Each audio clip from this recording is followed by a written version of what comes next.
Saudara-saudara yang dikasihi oleh Tuhan Yesus Kristus, sermon ini berdasarkan kitab Pengkhotbah pasal 5 ayat 9 sampai 15. Begini bunyi firman yang tertulis di dalamnya.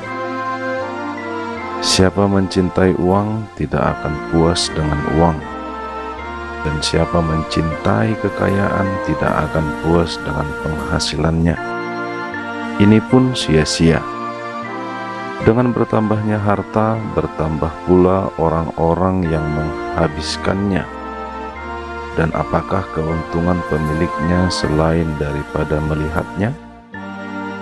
Enak tidurnya orang yang bekerja, baik ia makan sedikit maupun banyak. Tetapi kekenyangan orang kaya sekali-kali tidak membiarkan dia tidur. Ada kemalangan yang menyedihkan kulihat di bawah matahari. Kekayaan yang disimpan oleh pemiliknya menjadi kecelakaannya sendiri. Dan kekayaan itu binasa oleh kemalangan, sehingga tak ada suatu pun padanya untuk anaknya.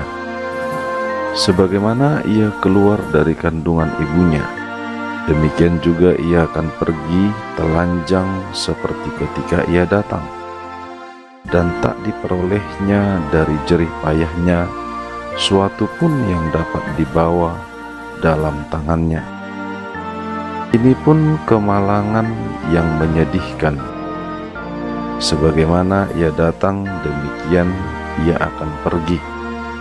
Dan apakah keuntungan orang tadi yang telah berlelah-lelah mencari angin? Demikian firman yang tertulis dalam kitab Pengkhotbah pasal 5 ayat 9 sampai ayat 15. Saudara yang dikasihi oleh Tuhan Yesus, nats ini dinyatakan dalam satu tema yang berjudul Kumpulkanlah Harta di Sorga. Kitab Pengkhotbah adalah kitab yang berisikan puisi dan merupakan salah satu dari 4 kitab puisi yang ada dalam Perjanjian Lama. Temanya ialah hikmat yang berasal dari pengalaman manusia.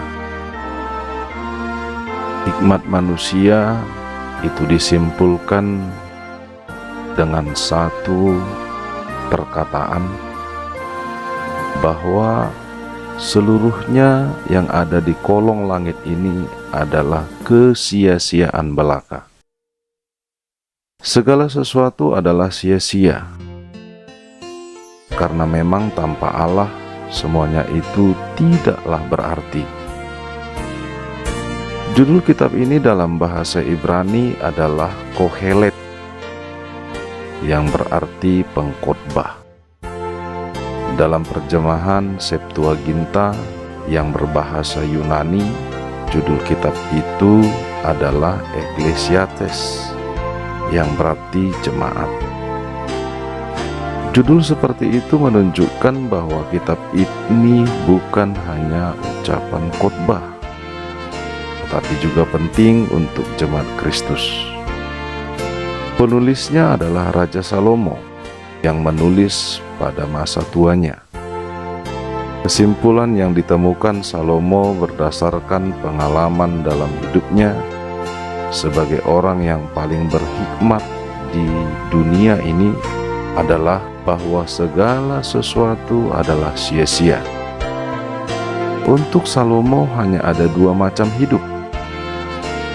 Ada hidup yang menjaring angin di bawah matahari, yaitu cara hidup yang sia-sia, serta ada hidup dalam takut akan Tuhan. Sekali lagi, bahwa kitab ini ditulis Salomo pada akhir hidupnya. Dia sudah menerima hikmat dari Allah dan sudah menulis kitab Amsal yang penuh dengan nasihat agar manusia dapat hidup dengan baik di dunia ini. Tetapi kitab ini ditulis untuk menyoroti sisi lain. Salomo melihat bahwa tanpa Tuhan, segala pengetahuan, usaha, harta benda, kekayaan, keberhasilan, dan kegirangan duniawi hanya sia-sia belaka. Salomo melihat kehidupan yang terpisah dari Allah sebagai hidup yang mengecewakan dan tidak memuaskan. Menurut pengajaran Perjanjian Baru, segala sesuatu yang di dalam dunia ini adalah keinginan daging, keinginan mata, dan keangkuhan hidup. Orang yang cinta dunia akan terpisah dari hubungan dengan Bapa di sorga. Bandingkan pada kitab 1 Yohanes 2 ayat 16. Dalam kitab Pengkhotbah, hidup duniawi itu adalah sia-sia belaka, yang berarti hanyalah hidup dengan takut akan Tuhan. Kitab Pengkhotbah adalah masuk kelompok kitab hikmat atau kitab kebijaksanaan. Pengkhotbah memeriksa dan menyelidiki dengan teliti bahwa aspek untuk menemukan makna eksistensi hidup manusia di bawah matahari. Pada konteks di atas, kesia-siaan uang atau kekayaan tanpa relasi dengan Allah. Kekayaan adalah karunia Allah dan tidak perlu ditolak. Tetapi jangan sampai kekayaan kita meninggalkan Allah. Atau dengan kata lain, oleh karena pemberian Allah, kita lupa akan Sang Pemberi, yaitu Allah itu sendiri. Saudara yang dikasihi oleh Tuhan Yesus, nats ini menekankan agar setiap manusia jangan mencintai kekayaan dalam dunia ini. Untuk lebih memahami pokok ini, marilah kita lihat penjelasan ayat per ayat dari keterangan berikut. Ayat 9, mencintai uang atau kekayaan tidak akan dipuaskan oleh uang itu sendiri. Orang tidak akan puas dengan uang jika menjadikan uang sebagai tujuan hidup, karena uang tidak pernah dirasakan cukup. Akhirnya uang akan menjadi tuan dan manusia menjadi budak dari uang tersebut. Hubungan dari budak dan tuan ini adalah tuan akan memerintah budak. Jadi oleh karena itu, saudara yang dikasihi Tuhan, jika kita hanya memikirkan uang, lalu kita diarahkan bagaimana untuk memakai hidup kita seluruhnya hanya demi uang, mencari uang, dan semuanya hanya untuk uang. Hal tersebut akan membuat kita diperbudak oleh uang. Dan akhirnya benarlah apa yang dikatakan orang-orang Batak di Indonesia, hepengdo na mengatur negaraon.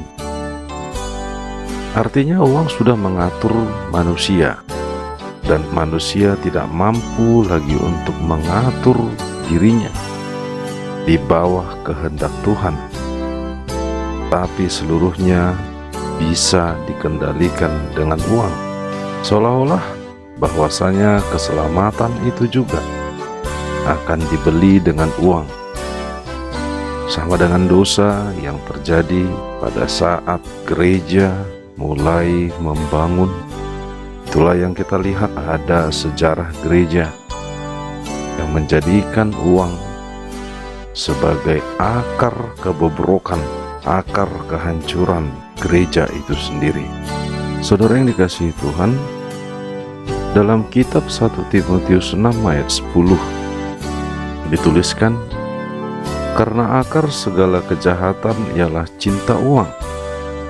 Sebab oleh memburu uanglah beberapa orang telah menyimpang dari iman dan menyiksa dirinya dengan berbagai-bagai duka. Oleh karenanya, cinta akan uang adalah akar dosa. Banyak orang menjual imannya. Banyak orang yang akhirnya tidak peduli dengan imannya oleh karena uang. Banyak orang tidak mau tahu dengan kehidupannya yang akan datang dengan menghidupi kehidupan yang sekarang oleh karena uang.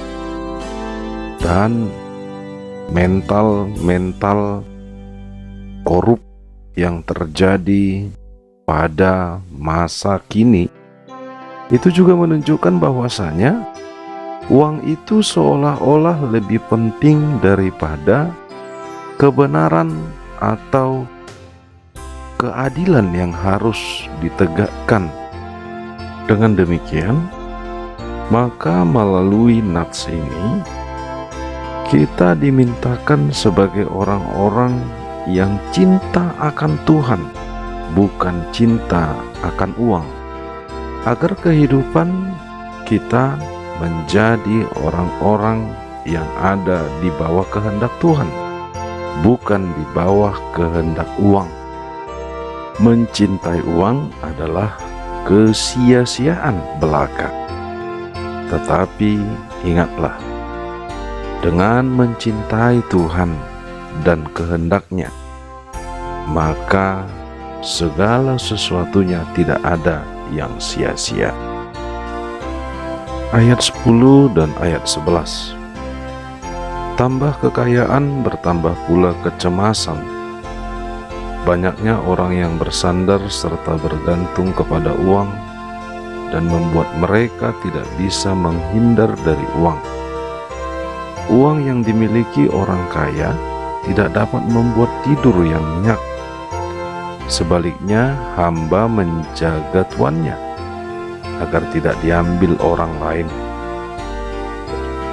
Uang itu adalah tuan, dan orang kaya menjadi budak. Orang Kristen tidak anti terhadap kekayaan. Orang Kristen harus melihat kekayaan itu sebagai karunia Tuhan dan dipergunakan demi kemuliaan Tuhan. Oleh karenanya, setiap orang Kristen yang percaya itu harus tetap berpegang teguh bahwasanya Allah lah yang memberikan segala sesuatunya yang ada pada dirinya. Oleh karenanya, apapun yang ada pada dirinya harus dipakai untuk kemuliaan Tuhan. Ayat 12 tentang kesia-siaan. Pengkhotbah mengungkapkan rumusan tentang kesia-siaan kekayaan dengan rumusan yang pragmatis, yaitu dengan bertambahnya pula orang-orang yang menghabiskannya dan menjadikan dia semakin menjauh dari Allah.